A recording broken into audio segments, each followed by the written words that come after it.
Hi అండి, అమ్మ వంటకు స్వాగతం. ఈరోజు చాలా ఈజీగా అయిపోయే టమాటా కర్రీ ఎలా చేయాలో చూద్దాం. దానికోసం స్టవ్ మీద పాన్ పెట్టేసి 2 టేబుల్ స్పూన్ల ఆయిల్ వేసుకోవాలి. కొంచెం హీట్ అయినాక ఒక ఆనియన్, 2-3 పచ్చిమిర్చి యాడ్ చేసుకోవాలి. ఆనియన్ పచ్చిమిర్చి ఫ్రై అయినాక 1/2 స్పూన్ పసుపు, 1 స్పూను అల్లం వెల్లుల్లి పేస్ట్ వేసుకొని అంతా మంచిగా కలిసేటట్టుగా కలుపుకోవాలి. అల్లం వెల్లుల్లి పేస్ట్ కొంచెం ఫ్రై అయినాక మనం కొంచెం కొత్తిమీర యాడ్ చేసుకోవాలి. మీడియం సైజ్ టమాటాలు ఒక 5 టమాటాలు తీసుకున్నాను నేను. అవి పీసులుగా కట్ చేసి అందులో యాడ్ చేసుకోవాలి.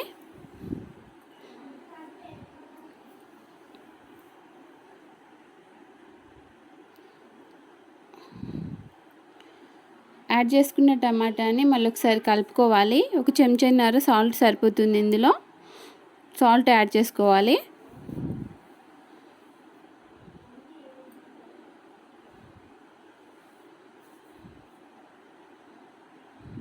అంతా మంచి కలిసేటట్టుగా కలుపుకోవాలి. ఇందులో కారం యాడ్ చేయట్లేదు, పచ్చిమిర్చితోనే టమాటా కర్రీ చేస్తున్నాను. అప్పుడే టేస్ట్ బాగుంటుంది టమాటా కర్రీ.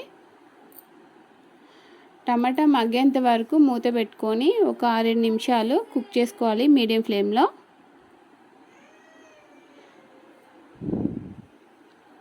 టమాటా మగ్గిపోయి కూర రెడీ అయిపోతుందండి.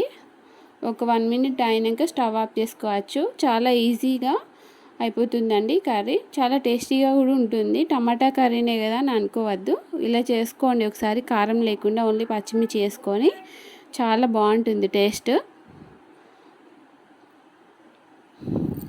మా ఛానల్ని సబ్స్క్రైబ్ చేసుకోండి, లైక్ చేయండి, షేర్ చేయండి. కొంచెం మా ఛానల్కి సపోర్ట్ చేయండి.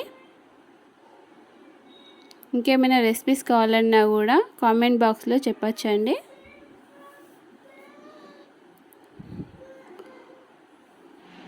ఇలా చేయడం వల్ల కూర చాలా టేస్టీగా ఉంటుందండి. టమాటా కర్రీ కదా అని ఈజీగా తీసేయకండి. Thank you for watching.